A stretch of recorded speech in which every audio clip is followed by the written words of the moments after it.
43 site से पहले UNESCO, जिसकी स्थापना साथी 1945 में हुई थी, उसको हम इंटरनेशनल ऑर्गेनाइजेशन जब मैं आपको पढ़ाऊंगा तभी पढ़ेंगे। अभी ध्यान से समझना शुरू। भारत में यूनेस्को द्वारा मान्यता प्राप्त कुल 41 मूर्त धरोहर स्थल हैं। कितने स्थल हैं? नंबर कभी नहीं भूलना। मूर्त, मूर्त का मतलब क्या होता है? यहाँ पर देखेंगे क्या बोला, 43 टेंजिबल। टेंजिबल का मतलब क्या होता है? जिसको छुआ जा सकता है। मैंने आपको ये बताया। इंटेंजिबल क्या होता है? अमूर्त, जिसका कोई रूप नहीं होता। जैसे आप किसी डांस को छू सकते हैं क्या? आप कहेंगे नहीं भैया, आपने ये हमको क्लासिकल डांस में समझाया था कि अमूर्त कौन सा बताया था मैंने आपको, बताओ अमूर्त सूची में कौन सा डांस था? फटाफट से आंसर करें। तो जिसको छुआ ना जा सके, इंटेंजिबल, वो अमूर्त, और जिसको छू सके वो अमूर्त। तो यानी 43 साइट वर्ल्ड हेरिटेज साइट हैं, जिसमें 35 हैं आपकी क्या, कल्चरल, 35 कल्चरल साइट है, 7 नेचुरल प्राकृतिक जो वन वगैरह हैं प्राकृतिक साइट है, और साथ ही एक मिक्स्ड है कंचनजंगा। आगे चल के पढ़े। मिश्रित कितनी है? 35 कल्चरल हैं, 7 नेचुरल हैं और एक मिश्रित है। भारत में 15 अमूर्त सांस्कृतिक विरासतें भी हैं। क्या बोलोगे? भारत में कितनी है अमूर्त सांस्कृतिक विरासत? तो आप बोलेंगे इंटेंजिबल कल्चरल हेरिटेज। वो कितनी है? 15। तो दो डेटा हमारे समझ में आते हैं। एक तो कभी भी मैं आपसे पूछूंगा भैया वर्ल्ड हेरिटेज साइट कितनी है? World heritage site. तो वर्ल्ड हेरिटेज का मतलब क्या है? विश्व धरोहर स्थल। धरोहर मतलब हमारे देश की पहचान है पूरी दुनिया में। विश्व धरोहर स्थल भारत में भैया 43 हैं। कैसे होते हैं ये? मूर्त होते हैं, टेंजिबल होते हैं। कैसे होते हैं? हमेशा ये भैया जी हमेशा टेंजिबल होंगे। और अगर मैं आपसे पूछूं अमूर्त सांस्कृतिक विरासत कितनी है? अमूर्त सांस्कृतिक विरासत जो मैंने अभी मार्क करा है उसको देखिए यहाँ पर।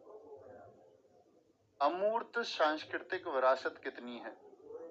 अबे पूरी सेंटेंस को रटने की जरूरत नहीं है आपको, सिर्फ काम की चीजें याद करनी है। इंटेंजिबल कल्चरल हेरिटेज कितने हैं? 15, और 15वीं गरबा है, वो हम पढ़ेंगे आगे चल के। सर्वाधिक यूनेस्को स्थल किस स्टेट में है? सबसे ज्यादा यूनेस्को साइट आपका महाराष्ट्र में है, वहां पर 6 यूनेस्को साइट है, एक 5 में और एक मिक्स का आपका नहीं, संयुक्त रूप से, यानी कुल मिलाकर के 6 हैं आपका। Maharashtra has the 6 UNESCO sites. Bharat UNESCO को साथी जो स्थापना हुई थी यूनेस्को की, मैं आपको पढ़ाऊंगा। यूनेस्को का मुख्यालय जो है वो कहां पर है? पेरिस में है। और यूनेस्को को एस्टैब्लिश किया गया था 1945 में। लेकिन क्या भारत जब यूनेस्को की स्थापना हुई उससे तुरंत जुड़ गया था? अब कहीं नहीं, भारत उससे अगले वर्ष जुड़ा। बहुत इंपोर्टेंट, तो ये तो बनेगा ही इंपोर्टेंट। दूसरा इंपोर्टेंट क्वेश्चन है कि भारत यूनेस्को का मेंबर कब बना था? India has been a member country of UNESCO since 1946। Bharat ने 14 नवंबर 1977 को इस सम्मेलन को स्वीकार कर लिया। अब समझिए, 1946 में भारत ने यूनेस्को तो ज्वाइन कर लिया, लेकिन यूनेस्को जो साइट्स चुनता था भारत उसके उन फैसलों में उसके साथ नहीं था, उन डिसीजंस में। भारत कहता था आप दुनिया में कहीं भी साइट चुनो, लेकिन हमारे यहाँ की साइट नहीं चुनोगे। मतलब उस कॉन्फ्रेंस को इंडिया आपका मानता नहीं था। 1977 में इंडिया ने बोला कि हम भी इस कॉन्फ्रेंस को, जो आप साइट चुनते हैं भैया, हमारी भी कुछ साइट चुन के पूरी दुनिया के नक्शे पे लेके आइए, ताकि पूरी दुनिया देखे कि इंडिया में भी कल्चरल साइट कौन कौन सी है। इसीलिए आप देखोगे भारत में जितनी भी साइट है वो 1977 के बाद की है। भाई भारत ने अगर 1946 में ज्वाइन कर लिया था तो कभी आप समझते हैं कोई यूनेस्को साइट 1950 की भी है क्या? अच्छा, कितने बच्चे ऐसे हैं जिनसे क्वेश्चन मैं पूछूं भारत की पहली यूनेस्को साइट किस वर्ष में लिस्ट की गई थी? भारत की जो पहला साथी यूनेस्को स्थल था वो किस वर्ष में चुना गया था? तो आप कहेंगे भैया जी हाँ, हम अभी देखेंगे थोड़ी देर में, 1983 में पहला यूनेस्को स्थल चुना गया। तो समझ गए क्यों है रीजन? क्योंकि 1977 में हमने इस कॉन्फ्रेंस को एक्सेप्ट किया है, इस कन्वेंशन को हमने एक्सेप्ट किया है। सर्वाधिक यूनेस्को साइट किस देश में है? इटली में 60 है, चाइना में 59 है। इटली में 60, चाइना में 59, चाइना में 59 है। कोई दिक्कत, कोई परेशानी? ठीक है। सर्वाधिक यूनेस्को स्थल किस सिटी में है? अगर देश ना पूछे और पूछ ले क्या आपसे सिटी, तो बोलेंगे कार्डोबा। स्पेन का कार्डोबा है, वहां पर सबसे ज्यादा यूनेस्को साइट है, किसी एक शहर में 13 यूनेस्को साइट है वहां पर। 30 जुलाई 2024 को नई दिल्ली में, सबसे बात तो पूछेगा, यूनेस्को की जो साथी विश्व धरोहर समिति है, विश्व धरोहर समिति में याद रख लेना, इसमें 21 कंट्रीज होती हैं, हमेशा 21 कंट्रीज होती हैं। मैं आपसे कभी भी पूछूंगा तो आप मुझे बताएंगे। जैसे मैं आपसे पूछूं जो वर्ल्ड हेरिटेज कमेटी है उसमें कितनी कंट्रीज होती हैं, कितनी कंट्रीज मेंबर होती हैं, तो 21 कंट्रीज होती हैं। और ये क्या करती हैं? अपनी मीटिंग्स करती हैं। इनकी मीटिंग्स को हम बोलते हैं सेशन। तो अभी रिसेंट में इनका कौन सा सेशन हुआ? 46वां सेशन हुआ। 46वें सत्र में इन्होंने क्या किया है? पूरी दुनिया में 24 जगह और खोजी हैं, पूरी दुनिया में।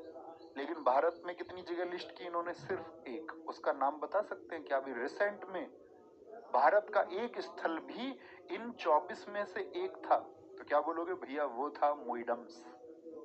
मोइडम्स कहाँ का है जरा बताएं? मोइडम्स साइट कहाँ की है? जो अभी 43वीं यूनेस्को साइट बनी है, तो आप कहेंगे मोइडम्स भैया असम की है। कहाँ की है? असम की है। ओके, कोई दिक्कत, कोई परेशानी? विरासत सूची में दुनिया भर के 24 नए विरासत स्थलों को शामिल किया गया है। कोई दिक्कत, कोई परेशानी? छोटे छोटे फैक्ट देखने हैं, पूरी डेफिनेशन नहीं, पूरी डेफिनेशन नहीं। क्या बोला? विश्व धरोहर समिति में कितने मेंबर? 21 मेंबर। सेशन कौन सा हुआ अभी 2024 में? आपका 46वां सेशन। कहां पर हुआ? नई दिल्ली में। कितनी साइट चुनी गई पूरी दुनिया में? तो आप कहेंगे 24। और इंडिया की कितनी चुनी गई? एक। बहुत बढ़िया, बहुत सारे बच्चों ने लिखा भैया मोइडम्स। अरे बड़े होशियार बच्चे हो तुम। मोइडम्स कहाँ है? असम में। ये भी लिखा। सारे बच्चे आंसर कर रहे हैं, बहुत कमाल, हजारों की संख्या में। और कुछ बुद्धू क्या है? कुछ बुद्धू कह रहे हैं गुरुजी नोट्स कैसे बनूं? क्लास 1 देखो, वहां बताया हुआ है सब कुछ, क्लास 1 में। बात समझ में आई? इस सूची में 60 स्थलों के साथ इटली सबसे आगे है। सबसे ज्यादा साइट कहां पर बताई? इटली में। चाइना में कितने बताई? चाइना सेकंड प्लेस पर है 59 के साथ। भारत की सूची में 43 स्थल हैं। भारत में कितने हैं? 43 साइट हैं, जिसमें सबसे नया असम का मोइदाम्स है। एक असम में अहोम डायनेस्टी होती थी, कि माउंट दफन प्रणाली है। वहां पर क्या करते थे? वो जो माउंट्स होते थे उनको, जो बुरियल सिस्टम था, बुरियल का मतलब होता है किसी चीज को दबा देना, दफना देना। तो दफन करने की जो प्रथा थी, ठीक है, अपने राजा लोगों को वो कैसे दफन करते थे, वहां की जो आपका राजसी चीजें थी, राजसी चीजें मतलब जो राज्य या राजमहल से संबंधित थी, उनका दफन वो कैसे करते थे, इसको बोलते हैं मोइडम्स। ठीक है, छोटी सी बातें हैं, फिर भी मैं बच्चा जैसे पूछ रहा था उसको मैं आप सबको ही गाइड कर देता है। होगी नहीं वैसे तो, क्योंकि मैं प्रयास ये भी करूंगा कि 3-4 दिन तक का भी मैं आपको पहले दे दूं। जैसे ही मुझे फ्री टाइम होगा, जैसे सैटरडे संडे, तो मैं चीजों को पहले ही आप लोगों के लिए, क्योंकि स्टेटिक में चीजें फिक्स होती हैं, पहले से कुछ मटेरियल होता है, उसमें क्या बदलाव होना वो मैं करके पहले ही दे दूं। तो नोट्स की समस्या तो यहाँ खत्म। जिनको अपने खुद के लिखने हैं सेल्फ नोट्स, जो मैं बोलता हूँ हमेशा कि आपको बनाने चाहिए, मैं इस बात के लिए बोलता हूँ कि आपको प्रायोरिटी पे रखना है नोट्स को बनाना। नहीं तो एक स्टूडेंट्स को यही नहीं पता होता कि मुझे करना क्या है, तो वो प्रायोरिटी पे रखना। अगर खुद लिख पाओ उसमें से देख के अपने शॉर्ट नोट्स आपके समझ में है, छोटा छोटा छोटा छोटा बनाते रहो, छोटा छोटा। ठीक है, तो समझ में आई बात? अब तो कोई रोना रोने वाला बच्चा तो नहीं होगा, होता नहीं है, पर कोई कोई बुद्धू होता है।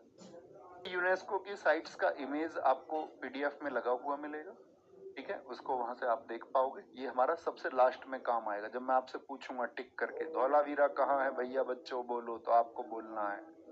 मैं बोलूंगा भैया एलोरा केव्स कहाँ है, आपको बोलना है। शुरू करें? देखो भाई साथी, 43 साइट को शुरू करते हैं बड़े ध्यान से। जिन चीजों को मैं महत्वपूर्ण मार्क करूं, यूं तो ऐसा कोई क्वेश्चन नहीं है यूनेस्को साइट से जो एसएससी ने, या अगर मैं बात करूं आपका एनटीपीसी रेलवे के लिए जो हम क्लास कर रहे हैं, दोनों का सिलेबस एक जैसा है, क्वेश्चन ना पूछा सबसे पूछे जाते हैं। ओके, तो यहाँ पर वर्ल्ड हेरिटेज साइट का नाम लिखा हुआ है नंबर से, ऐसे 43 तक चलेंगे। यहाँ लिखा हुआ है वो किस स्टेट में पड़ता है, और यहाँ लिखा हुआ है किस ईयर में उसको यूनेस्को साइट बनाया गया था। तो कागज और पेन कॉपी लेके बैठ जाओ ध्यान से और देखो, ध्यान से देखिए। सबसे पहली कौन सी साइट है, तो आप बोलेंगे सबसे पहला जो यूनेस्को स्थल है भारत का पहला, अकबर ने इसको बनवाया था। और आगरा का किला, लाल किला नहीं है भैया, आगरा का किला, आगरा फोर्ट है। इसके अंदर एक जहांगीर महल है, एक खास महल है। कहां पर पढ़ते हैं ये, तो बच्चे जानते होंगे, यूपी वाले बताओ कहां पर भैया, आगरा में, फतेहपुर सीकरी के पास में है ये आपका आगरा का किला। पहली बार 1983 में ये आपका लिस्ट हुआ। अच्छा, दूसरा क्वेश्चन बनता 1983 में कितने स्थल थे जो यूनेस्को के लिए चुने गए, तो 4 साइट थी टोटल। देखना 1983 ताजमहल भी दूसरे साइट बना। ताजमहल आप इतिहास में पढ़ोगे इन सबको, अकबर के टाइम पे आगरा का किला पढ़ोगे, जो हिस्ट्री वाले सर आपको पढ़ाएंगे। ताजमहल पढ़ाएंगे तो वो शाहजहां, क्या कहानी थी ताजमहल की, हाथ कटवाए थे उन लोगों के या नहीं। ताजमहल यूपी में है 1983 में।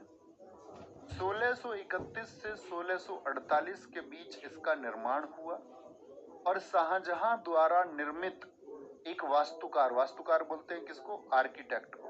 आप भी अपना घर बनवाओगे तो डिजाइन बनवाते हो ना, इसका डिजाइनर कौन था, उस्ताद अहमद लाहौरी। और इतिहास में ही आप पढ़ेंगे इसका डायरेक्टर था ईशा खां। डायरेक्टर मतलब जिसने निर्देश दिया, अरे भैया ईंट इधर लगाओ, अरे भैया लाल बलुआ पत्थर लगा था इसमें। एक क्वेश्चन पूछा जाता है इसकी, अगर ताजमहल की दीवारों को आप ध्यान से देखेंगे तो उन पर एक आर्ट हुई है, एक नक्काशी हुई है, और वो नक्काशी जो है उसको बोलते हैं पित्रा शैली। क्या बोलते हैं, ताजमहल पर कौन सी आर्ट है आपका, पित्रा स्टाइल है भैया, पित्रा स्टाइल।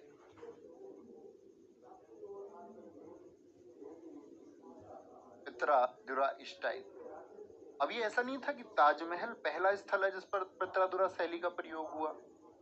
ऐसा स्थल पहला है एतमा उद्दौला का मकबरा, वो भी आप इतिहास में पढ़ेंगे कि एतमा उद्दौला का जो मकबरा था, एतमा उद्दौला जानते हैं कौन है, ताजमहल किसकी याद में बना था बताइए जरा सर। तो जिनकी याद में ताजमहल बना उनका नाम क्या है, पहले बोलो फटाफट से, सारे दोस्तों का आंसर आए। तो ये तो शाहजहां ने बनवाया, लेकिन शाहजहां किसका बेटा है, जहांगीर। जहांगीर की शादी हुई मेहरुन्निसा से, तो उसने मेहरुन्निसा की सारी फैमिली को ही ऐसे समझो अडॉप्ट कर लिया जहांगीर ने। तो जहांगीर के ससुर है, उनकी घरवाली के पिताजी हैं, और घरवाली के पिताजी के लिए उन्होंने एक टॉम बनवाई, एक मकबरा बनवाया आगरा में, एतमा उद्दौला का मकबरा। और एतमा उद्दौला का मकबरा वह पहली साइट है जिसमें व्हाइट मार्बल का यूज हुआ था। सफेद संगमरमर का प्रयोग सबसे पहले किसमें हुआ था, बच्चों को विकल्प मिलता ताजमहल के लिए कर देते, नहीं। सफेद संगमरमर का इस्तेमाल सबसे पहले किसमें हुआ भैया, एतमा उद्दौला के मकबरे में, the tomb of Itmad Uddaula Agra. पित्रा शैली का सबसे पहला प्रयोग कहां पर हुआ, ताजमहल नहीं भैया, एतमा उद्दौला का मकबरा। समझ रहे, ये दो चीजें एतमा उद्दौला के मकबरे में हुई थी। तो दूसरी साइट बना ताजमहल।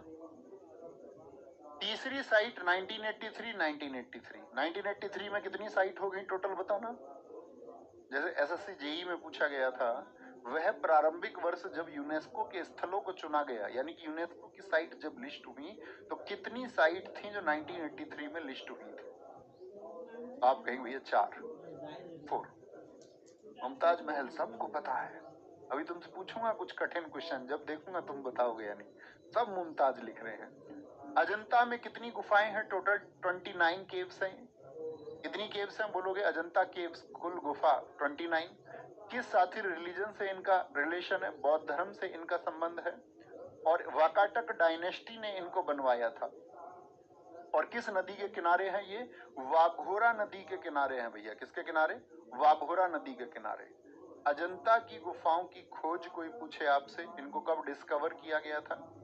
तो कब डिस्कवर किया गया था? 1819 में, 1819 में, ठीक है। और कौन सी पेंटिंग यहाँ पर प्रयोग हुई है? फ्रेस्को पेंटिंग्स का प्रयोग करके इन केव्स को बनाया गया है। फ्रेस्को पेंटिंग्स यानी सजाया गया है। इन गुफाओं में अंदर सजावट मिलेगी आपको, डेकोरेशन मिलेगी। फ्रेस्को पेंटिंग्स का यूज यहाँ पर किया गया है। इस रिवर के किनारे है वाघोरा रिवर। कहां पर बहती है? महाराष्ट्र में। अजंता की गुफाओं से सब क्वेश्चन पूछे जाते हैं। कुल संख्या कितनी? 29। बोलो फटाफट से, किस धर्म से संबंध है भैया? बौद्ध धर्म से। किसने बनवाया? वाकाटक वंश के शासकों ने। अब इतिहास में पढ़ो वाकाटक वंश को। वाकाटक वंश के संस्थापक हरिसेन थे, ठीक है, जिनकी राजधानी गुल्मा हुआ करती थी, वत्स गुल्मा। महाराष्ट्र। अजंता की गुफाएं हैं, 1983 में ये आपका चिन्हित हुई। अभी आपको पेंटिंग्स में आगे चल के पढ़ाऊंगा। दरअसल में फ्रेस्को पेंटिंग्स अपनी पहचान खो चुकी थी, लेकिन फिर वो हरियाणा में उत्पन्न हुई। अब इनका संबंध हरियाणा से, लेकिन उस टाइम पे महाराष्ट्र से था। ओके। एलोरा की गुफाएं कहां पर हैं? अब एक क्वेश्चन पूछूंगा, महाराष्ट्र के किस जिले में है अजंता और एलोरा? बताओ फटाफट से। एलोरा की गुफाएं कुल 34 हैं। ये कहां पर है? चरणद्री पहाड़ी पर स्थित है, चरणद्री पहाड़ी पर। और एलोरा की जो गुफाएं हैं इनको बोला जाता है rock cut caves. Rock cut caves हैं। रॉक कट केव्स का मतलब क्या होता है? क्या बोलेंगे?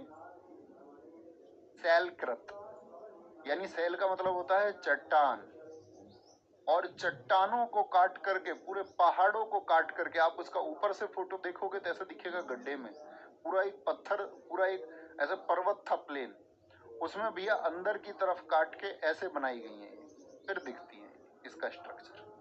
मतलब ये पत्थर जो था आपका, इसको काटा गया और गहराई तक खोद के और ऊपर से ही बनती गई। भाई हमेशा इमारतें कैसे बनती हैं? आपको भैया नीचे से ऊपर बनती है, इसलिए ऊपर से नीचे की तरफ बनाई गई, ऊपर से नीचे की तरफ। महादेव जी बना दिए मैंने। क्या बोलेंगे? ऊपर से नीचे की तरफ पत्थरों को काट के बनाती गई। तो क्या बोलेंगे भैया? 34 गुफाएं हैं। ये भी बौद्ध धर्म से हैं, लेकिन शुरुआती 12, 1 से 12 तक कितनी गुफाएं हैं जो बौद्ध धर्म से हैं? 12 केव्स हैं। अगर मैं बात करूं हिंदू धर्म के लिए कुल कितनी गुफाएं हैं? 13 से 29, तो टोटल कितनी हो गई फटाफट से बोलो। 29 में से 12 गए तो भैया आपका 17, और 30 से 34 यानी कि 5 जैन गुफाएं हैं। तो जो एलोरा है उसमें जैन गुफाओं की संख्या कितनी है? 5 है। कितनी है? 5।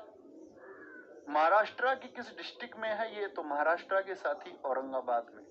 और औरंगाबाद का नाम बदल के क्या लिख दिया, कर दिया गया। लेकिन याद रखना मैंने क्या बताया था पिछली बार, एसएससी सीएचएसएल ने इसका नाम संभाजी नगर नहीं दिया था। क्या नाम दे दिया था उन्होंने? उन्होंने नाम दिया था इसका भैया औरंगाबाद ही। तो ऑप्शन में देखना जरा ध्यान से भैया, संभाजी नगर नाम कर दिया गया। संभाजी जानते हो ना, छत्रपति शिवाजी महाराज जी के बेटे थे संभाजी महाराज जी। संभाजी जो 1680 टू 1689 तक आपका मराठा साम्राज्य के, आपका अगर बात करूं कि अग्रणी रहे थे, नेता रहे थे औरंगाबाद में, उन्हीं के सम्मान में। तो 1983 में 4 साइट जी भैया याद रखेंगे। सबसे इंपोर्टेंट फैक्ट गुफाओं की संख्या इसमें सबसे इंपोर्टेंट क्या है, बाकी मत भूल जाना। कभी सोचो भैया ने बताया ये इंपोर्टेंट, तो यही पढ़ना है। गुफाओं की संख्या से सबसे ज्यादा क्वेश्चन पूछे जाते हैं, है ना। और इनकी जो स्थिति है, इनकी जो स्थिति है, किस जिले में ये स्थित है। ओके, आगे। कोणार्क का सूर्य मंदिर कहां पर स्थित है? अब इसकी स्थिति याद रखें, कहां पर है? उड़ीसा में। इसको किसने बनवाया? नरसिंह देव वर्मन द्वारा बनवाया गया। नरसिंह देव वर्मन जो गंग डायनेस्टी से थे। किससे थे? गंग वंश से। गंग डायनेस्टी थी, क्योंकि दरअसल में वर्मन देखते ही हम क्या बोल देते हैं आपका भैया, दरअसल उनका पल्लवों से संबंध होता है, गंग वंश से इनका संबंध था। कोणार्क का सूर्य मंदिर मैं आपसे पूछूंगा कितने रुपए के नोट पर है? कितने रुपए के नोट पर है? सर बौद्ध लोग क्या हिंदू नहीं होते? नहीं दोस्त, महात्मा बुद्ध की शिक्षाओं को मानने वाले, तो महात्मा बुद्ध ने एक अलग धर्म बनाया था, बौद्ध धर्म। भैया अजंता एलोरा भी वहीं होंगे ना? हाँ जी हाँ जी हाँ जी। भैया नोट्स को मैं शॉर्ट में करके लिख लेता हूँ और फिर याद कर, इससे बेहतरीन कोई तरीका ही नहीं है दोस्त, यही मैंने आपको बताया था। नई स्टैटिक जीके की क्लास मंडे टू फ्राइडे होगी, मंडे टू फ्राइडे। कहाँ बोलोगे? कोणार्क का मंदिर कहाँ पर है? उड़ीसा में है, और इसका ईयर बहुत इंपॉर्टेंट है। कितने रुपए के नोट पर है भैया? 10 रुपए के नोट पर है। महाबलीपुरम के स्मारक कहां पर हैं? महाबलीपुरम के स्मारक तमिलनाडु में है। कब चिन्हित हुए थे? कोणार्क और महाबलीपुरम के स्मारक बहुत पूछे जाते हैं। महाबलीपुरम के स्मारक कहां पर हैं? ये बहुत पूछा जाता है, तमिलनाडु में। इसको पल्लव राजाओं ने बनवाया, और इनको हम बोलते पंचरथ मंदिर। पंच का मतलब कितना होता है? यहाँ 5 रथ हैं, 5 रथ हैं आपका, और पांचों के पांचों रथ हैं महाभारत के कैरेक्टर्स को लेकर के। जैसे युधिष्ठिर कौन थे? धर्मराज, तो यहाँ पर एक धर्मराज रथ है, याद है ना? धर्मराज युधिष्ठिर जो कभी झूठ नहीं बोलते थे, कभी झूठ नहीं। कहते हैं व्यक्ति इनकी चीजों को, शिक्षाओं को अपने जीवन में अपनाए तो बहुत आगे जाए। धर्मराज युधिष्ठिर थे, और कौन थे? एक साथी आपका भीम, एक आपका अर्जुन। अर्जुन तो 3 रथ तो ये हो गए। नकुल सहदेव के लिए इकट्ठा एक रथ है, नकुल और सहदेव के लिए इकट्ठा एक रथ है। 5 पांडव हो गए, और इनकी पत्नी के लिए एक रथ है आपका, द्रौपदी। द्रौपदी, बोलो जी कितने रथ हो गए टोटल? 5 रथ हो गए। 5 रथों को याद रखेंगे। एग्जाम में क्वेश्चन बनता है कि निम्नलिखित में से कौन सा तमिलनाडु के पंचरथ में शामिल नहीं है? तो 3 इसमें से ऑप्शन देता है, और एक ऑप्शन अलग दे देगा। आपको पता होना चाहिए 5 भाइयों के नाम से है, और एक उनकी पत्नी द्रौपदी के नाम से है। ओके, यह समूह रथों, मंडपों, यानी रथ किसको बोलते हैं? चैरिट को, मंडपम, और आपका साथी विशाल खुली हवा वाली, यानी ओपन एयर जो रिलीफ से राहत मिल रही है, उसके लिए जाना जाता है। काजीरंगा, फोटो देख के बताइए ये क्या है? काजीरंगा एक सींग वाले गैंडे के लिए जाना जाता है, एक सींग वाले गैंडे के लिए। असम में 1985 में इसको चिन्हित किया गया। काजीरंगा कहां पर है? असम में। 1974 में इसको राष्ट्रीय उद्यान, राष्ट्रीय उद्यान बोलते हैं नेशनल पार्क को, क्या घोषित किया गया था? इसको नेशनल पार्क। मैं आपको पढ़ाऊंगा सभी नेशनल पार्क, ठीक है? कभी मैं इनको छोड़ दूं तो मुझे याद दिला देना, नेशनल पार्क भैया आपने बोला था। टाइगर रिजर्व भी हम पढ़ेंगे, टाइगर रिजर्व। टाइगर रिजर्व जो मैं बोलूंगा आपसे वो प्रॉमिस पूरा होगा। एक सींग वाले गैंडे के लिए प्रसिद्ध है। मानस भी क्या है साथी? नेशनल पार्क है, असम में 1985। ये 1973 में प्रोजेक्ट टाइगर के तहत बाघ रिजर्व के नेटवर्क में शामिल होने वाला पहला रिजर्व। अब मैं पूछूं प्रोजेक्ट टाइगर में पहला टाइगर रिजर्व कौन सा था? वो मानस टाइगर रिजर्व, या बोले मानस नेशनल पार्क था। अभी भूल जाइए इस बात को, मैं आपको बताऊंगा नेशनल पार्क क्या होते हैं, टाइगर रिजर्व क्या होते हैं, वाइल्ड लाइफ सेंचुरी क्या होती है, बर्ड सेंचुरी क्या होती है, ये हम बात करेंगे आगे चल के। प्रोजेक्ट टाइगर, बस इतना समझिए, प्रोजेक्ट टाइगर आया था 1 अप्रैल 1973 को। कब आया था? प्रोजेक्ट टाइगर आया था 1 अप्रैल 1973। किसको बचाने के लिए? टाइगर्स को। टाइगर को हिंदी में क्या बोलते हैं बताओ जरा? टाइगर को हिंदी में क्या कहते हैं? तो क्या बोले? 1 अप्रैल 1973 को आया बाघ को बचाने के लिए। जैसे हम लोग लेके आए थे एक आपका प्रोजेक्ट, मैं सारे प्रोजेक्ट भी आपको पढ़ाऊंगा। एक लेके आए थे हम प्रोजेक्ट 1992, इसको हाथियों को बचाने के लिए। तो ये 2 तो बड़े पूछे जाते हैं एग्जाम्स में। ओके, यह एक बायोस्फीयर रिजर्व भी है, यह एक बायोस्फीयर रिजर्व भी है। बायोस्फीयर रिजर्व कितने हैं भारत में? ये भी हम आगे चल के पढ़ेंगे। 18 बायोस्फीयर रिजर्व हैं। ये मैंने कल के प्रैक्टिस सेट में भी आपको बताया। कल का प्रैक्टिस सेट किया आपने? नहीं किया? याद रख लेना, मैं कभी भी कोई सीजन चलाऊं तो वो सब बड़ी मेहनत से और आपके डेडिकेशन के लिए चलाता हूँ हमेशा, है ना। हालांकि वो इस मेन चैनल पे नहीं है, RWSSC पे, क्योंकि SSC एग्जाम्स के लिए, क्योंकि मैं एक जगह बहुत सारी क्लासेस नहीं ले सकता कि इधर भी उधर भी वहां भी। एक प्रैक्टिस सेशन मैं आपको करा रहा हूँ, कोई भी ज्वाइन कर लो, कोई एक प्रैक्टिस सेशन, वही आपको सफलता की तरफ लेके जाएगा, आपके स्कोर को बूस्ट करेगा, ये मेरा प्रॉमिस है आपसे। बाकी आप इंतजार करते रहो, नहीं भैया मेरे नाम से ही अलग से करवाना, मैं तो SSC GD का स्टूडेंट हूँ, मेरे नाम से ही कुछ अलग से चलाओ, तो सब कुछ एक जैसा है, वो संभव नहीं है। कल को NTPC वाले बच्चे बोलेंगे मेरे लिए अलग चलाओ, ग्रुप डी वाले अलग बोलेंगे आपका, RPF वाले बच्चे अलग बोलेंगे आपका, स्टेनो वाले बच्चे अलग बोलेंगे, है ना। तो ऐसा मत किया करो, किसी भी एक सेशन को ज्वाइन करो। कल ही हमने सेशन को शुरू किया, RWSSC पर 3 बजे होता है। केवला देव, ये कहां पर है साथी? नेशनल पार्क राजस्थान में। इस राष्ट्रीय उद्यान का पूर्व में नाम, पहले इसको भरतपुर के नाम से जाना जाता था। भरतपुर कहां पर है? राजस्थान में। हम्पी के स्मारक मोस्ट इंपोर्टेंट, SSC बार बार पूछता है कि जो हम्पी के स्मारक हैं ये कहां पर स्थित हैं, बताइए। हम्पी नाम सुना है आपने कभी? बताओ कौन सी, और ये कौन सी नदी के किनारे है? तुंगभद्रा रिवर के किनारे है ये। आप इतिहास में पढ़ोगे, जब आप पढ़ रहे होंगे मोहम्मद बिन तुगलक को, मोहम्मद बिन तुगलक जिसका 1325 से 1351 तक शासनकाल था, 1325 to 51, तो उसके शासनकाल में ही कुछ वंश अलग हुए थे। जैसे एक हुआ था आपका कौन सा? विजयनगर साम्राज्य, 1336, 1336 हरियर और बुक्का ने उसकी स्थापना की। एक हुआ था 1347 में आपका बहमनी वंश, जिसको हसन गंगू ने स्टैब्लिश किया था। तो आप कहेंगे भैया 1336 में जो विजयनगर साम्राज्य था उसी की राजधानी थी हम्पी, कर्नाटका में है। और किस ईयर में इसको यूनेस्को साइट चुना गया, ये भी बहुत इंपॉर्टेंट बात है। 1984 के ईयर पूछे जाते हो, 1986 का। कितने रुपए के नोट पर है हम्पी? 50 रुपए के नोट पर है।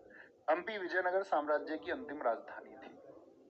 खजुराहो के स्मारक समूह, बहुत बड़ी बात, देखो यहाँ पर एक महत्वपूर्ण फैक्टर बन सकता है आपका। अगर हम तुंगभद्रा रिवर की जब बात कर रहे थे, अभी मुझे ध्यान आया, तुंगभद्रा रिवर के किनारे हम्पी में अभी क्या बना रहे हैं? हम्पी में अभी बना रहे हैं भैया सबसे बड़ा ओपन एयर म्यूजियम। सबसे बड़ा ओपन एयर म्यूजियम कहां पर बन रहा है? ओपन एयर म्यूजियम, क्या बोलोगे? सबसे बड़ा खुली हवा का म्यूजियम ये कहां पर बन रहा है? सबसे बड़ा खुली हवा का म्यूजियम, ठीक है। खजुराहो कहां पर है? बहुत इंपोर्टेंट है खजुराहो। खजुराहो भैया जिसको चंदेल शासकों ने बनवाया, यहाँ के कौन से चंदेल शासक थे। और दरअसल में इसकी अगर बात करें कहां पर स्थित है? MP में। 1986 में, इसका ईयर बहुत इंपोर्टेंट है, कब यूनेस्को की ये साइट बना। मध्य प्रदेश के साथ ही छतरपुर जिले में है। इसका जिला भी पूछ लिया जाता है, कौन सा? छतरपुर डिस्ट्रिक्ट। छतरपुर जिले में ये स्थित है। दरअसल में यहाँ शुरुआत में पहले 85 मंदिर हुआ करते थे, 85 मंदिर, लेकिन अभी कितने मंदिर रह गए हैं? सिर्फ 25 मंदिर रह गए हैं। तो यहाँ पे पूछा जाता है आपका एक कंदारिया महादेव मंदिर, उसको मैं टेम्पल्स में ही बताऊंगा आपको, है ना, जो टेम्पल पढ़ेंगे। तो कंदारिया महादेव मंदिर जो है वो सबसे बड़ा मंदिर है आपका, किनका? खजुराहो मंदिरों का। ये मंदिरों का एक ग्रुप है। किसने बनवाया? चंदेल शासकों ने। अब इस मंदिरों की दीवारों को कभी आप फोटो पे ध्यान से देखोगे तो उस पे क्या है आपका? न्यूड पिक्चर्स हैं, नग्न तस्वीरें हैं, मतलब स्त्री और पुरुष को एक साथ नग्न अवस्था में दिखाया गया है। तो उस समय ये मंदिर बड़े इन पर प्रश्न चिन्ह हुए कि भाई तुम ये क्या मैसेज दे रहे हो सोसाइटी को।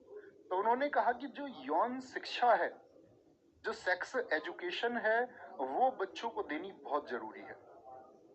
जैसे हमारे एक महर्षि हुए वात्स्यायन, उन्होंने कौन सी पुस्तक लिखी थी? उन्होंने लिखी कामसूत्र। और उन्होंने बताया कि आपका कि जो साथी भाई पहले क्या बोलते थे, पहले ये थोड़ी था कि भाई बच्चे पैदा करो तो संख्या बढ़ाते जाओ। पहले ये नियम था प्रकृति का कि अपोजिट जो जेंडर्स होंगे, जो विपरीत लिंग होंगे, जैसे कि पुरुष और स्त्री, ये क्या हो गए, अपोजिट जेंडर्स हो गए।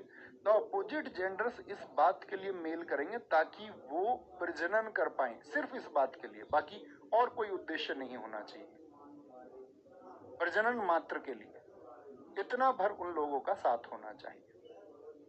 तो उन्होंने क्या बोला, वात्स्यायन ऋषि ने उसी के लिए अवस्थाएं बताई कि कैसे जो युगल है, पति और पत्नी एक साथ अच्छे संबंधों में रह सकते हैं। उस सब के लिए ये बड़े चर्चित हुए मंदिर तो बहुत पूछे जाते हैं, इनके इतिहास को आप भी पढ़ना और जानना। कौन से दो धर्मों के लिए हैं ये, हिंदू धर्म और जैन धर्म, जिनके लिए मंदिर डिवोटेड है। फतेहपुर सीकरी, उत्तर प्रदेश, 1986। इसको अकबर ने जब गुजरात विजय हासिल कर ली थी, यहाँ पर बनवाया ना बुलंद दरवाजा, यह पंचमहल और अनूप तालाब भी इसी में है, फतेहपुर सीकरी।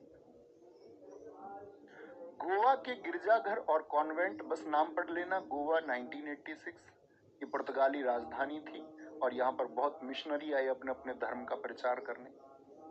एलिफेंटा की गुफाएं बहुत इंपॉर्टेंट है, कहां पर है, महाराष्ट्र में है।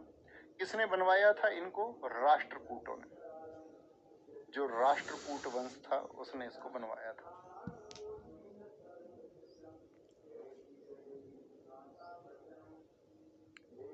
Built by Rashtrakuta dynasty. Dharapuri गुफाएं, एलिफेंटा गुफाओं का एक लोकल नेम है, मतलब वहां पर आप जाओगे महाराष्ट्र में तो वहां वैश्विक रूप से तो इसको एलिफेंटा बोलते ग्लोबली, लेकिन वहां लोकली इसको क्या बोलते, धारापुरी। कितनी गुफाएं हैं एलिफेंटा की, 7 गुफाएं। अगर आपने ध्यान से मेरी बात सुनी थी तो मुझे बताओ फटाफट से, एलोरा में कितनी गुफाएं मैंने आपको बताई थी, 1987, बहुत इंपॉर्टेंट है। एलिफेंटा की गुफाएं यूनेस्को में कब लिस्ट हुई थी, एलिफेंटा की गुफाएं, फटाफट से बोलोगे एलोरा की गुफाएं कहां पर है, बोलोगे भाई इस बच्चे को ब्लॉक करो, ऊपर जो है ऊपर वाला ये सर जी रनिंग करने के बाद में बहुत नींद आती है, ऐसा कर दो इसको चुपचाप बस पढ़ पाएगा, रहने देना, सच में मत कर देना। अरे शुभम नहीं, चलो तुम्हारी एक गलती माफ है शिशुपाल, मैं तुम्हारी एक गलती माफ करता हूँ, ठीक है साथी, याद रखेंगे इस बात को। बच्चा कहीं और फोकस नहीं करना है, रिक्वेस्टिंग टू यू, आपके पैर पकड़ के मैं एक बात बोलता हूँ, हाथ जोड़ के ये बात बोलता हूँ, कहीं और फोकस मत करो।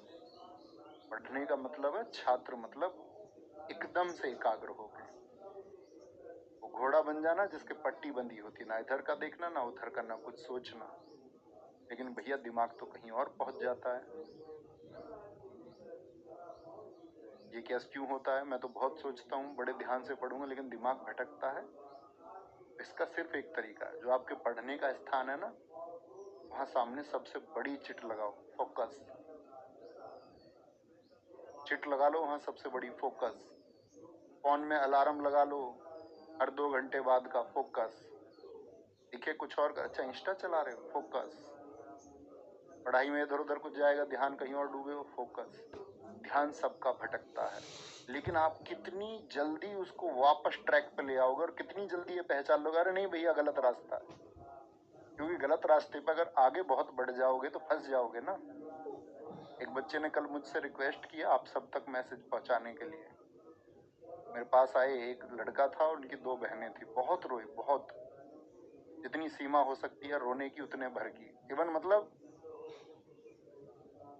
मैं उनके जैसी ही हालत में था, लेकिन मैं उनके साथ उस हालत में बह जाता तो शायद ठीक नहीं रहता। उसने बस एक अपील की है बच्चे ने, उसकी मतलब अगर बात बताऊं, मैं नाम तो नहीं बता सकता, मतलब हमारे आसपास के गांव के ही हैं, लगभग 8-10 गांव छोड़ के, तो उनकी बहन की शादी है अभी कुछ टाइम बाद, लगभग मतलब कि 1.5 महीने बाद ऐसे समझो। तो उनके पास 1 ही बीघे जमीन थी,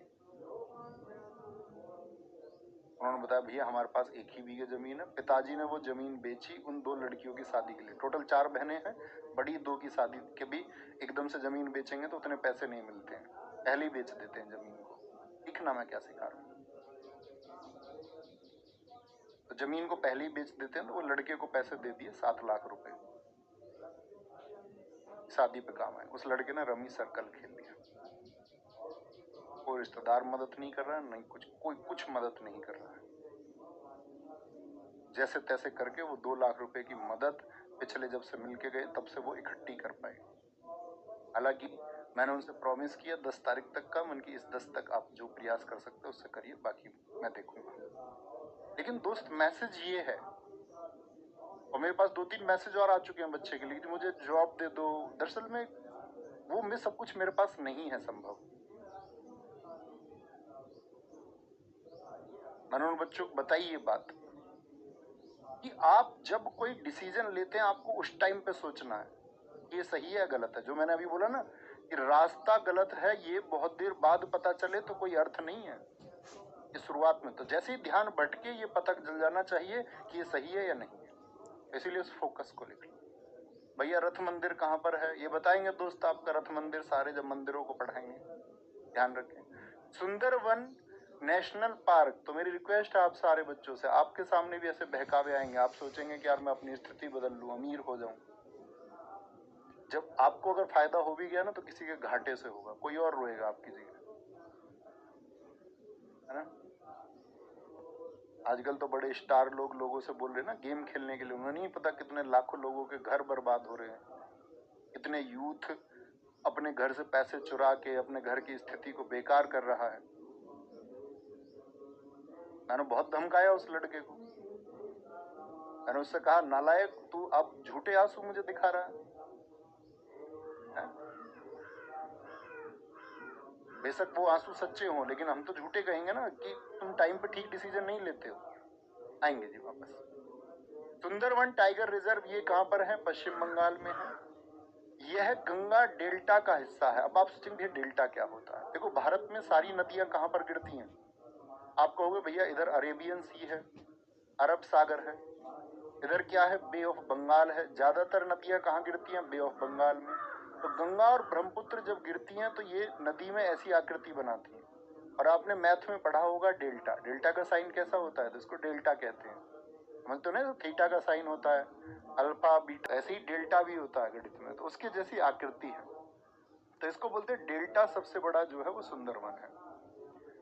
पट्टादकल के स्मारक समूह मोस्ट इंपोर्टेंट कहां पर स्थित है? इनकी स्थिति बहुत पूछी जाती है। 1987 में ये चिन्हित हुए, दोनों चीजें पूछी जाती हैं। पट्टादकल ऐसे बने हुए हैं। पट्टादकल में क्या है? 9 हिंदू टेम्पल है और एक जैन मंदिर है। 9 हिंदू टेम्पल है और एक जैन मंदिर। चोल मंदिर कहां पर है? साथ ही तमिलनाडु में है। 1987 में इनको राजेंद्र चोल ने बनवाया। यहाँ पर अभी मंदिरों पर ध्यान बिल्कुल मत देना, मंदिर हम पढ़ेंगे जब अलग से क्लास लेंगे। वृहदेश्वर, तंजावुर, ऐरावतेश्वर। हमें कोई जल्दबाजी नहीं है, एक बार थम्स अप करो भैया। ऐसी तो नहीं है फटाफट फटाफट जल्दी से पढ़ के खत्म कर दो, है ना। मैं बड़े आराम से धीरे से हम पढ़ेंगे क्योंकि हमारे पास समय है। अगर हम लगभग आपका 50 कक्षाओं तक इसको लेके जाएंगे। और इस बार मैंने सोचा है, आज ही सुबह सोचा है मैंने आपके लिए कि मैं इसमें आपको एक समूह भी कराऊंगा कक्षाओं का छोटा जैसे, और सभी आर्टिकल्स की एक क्लास करा लेंगे 2 घंटे की, जब हमारा स्टैटिक जीके खत्म हो जाएगा, ताकि मैं आपको उसका भी एक रिवीजन करवा दूं अच्छा सा। ऐसी कुछ क्लासेस एड ऑन पर रहेंगी हमारी, ओके। जैसे हिस्ट्री की इंपोर्टेंट डेट्स है, प्राचीन से शुरू होकर कौन सी डेट्स पूछी जाती है, इसका भी एक प्रॉमिस आपसे है कि बस जल्दबाजी मत करना, बस मेरे हिसाब से चलते रहना, एक परफेक्शन की तरफ लेके जाएंगे तुम्हें जीएस में। इसमें तंजावुर में जो बृहदेश्वर मंदिर है, गंगकोंड चोल है आपका, जिसने गंगा क्षेत्र को आके जीता, ठीक है, राजेंद्र थे आपका। बृहदेश्वर मंदिर और दारासुरम में ऐरावतेश्वर मंदिर जैसे मंदिर हैं, ये चोल मंदिरों के ग्रुप में है। नंदा देवी कहां पर है साथी? ये एक बायोस्फीयर रिजर्व भी है, याद रख लेना। यह एक, अब आप सोचेंगे भैया बायोस्फीयर रिजर्व क्या होता है ना। तो ये बायोस्फीयर रिजर्व में आपको 18 के 18 पढ़ाऊंगा, उतना धैर्य रखना पड़ेगा क्योंकि एक ही दिन में सब कुछ नहीं जान सकते आप। यह एक बायोस्फीयर रिजर्व भी है। भारत में कितने बायोस्फीयर रिजर्व हैं? 18। तो नंदा देवी आपका, अगर मैं बात करूं उत्तराखंड का, ये दूसरा बायोस्फीयर रिजर्व है इंडिया का। पहला बायोस्फीयर रिजर्व था आपका नीलगिरी 1986 का, ये हम बायोस्फीयर रिजर्व में पढ़ेंगे।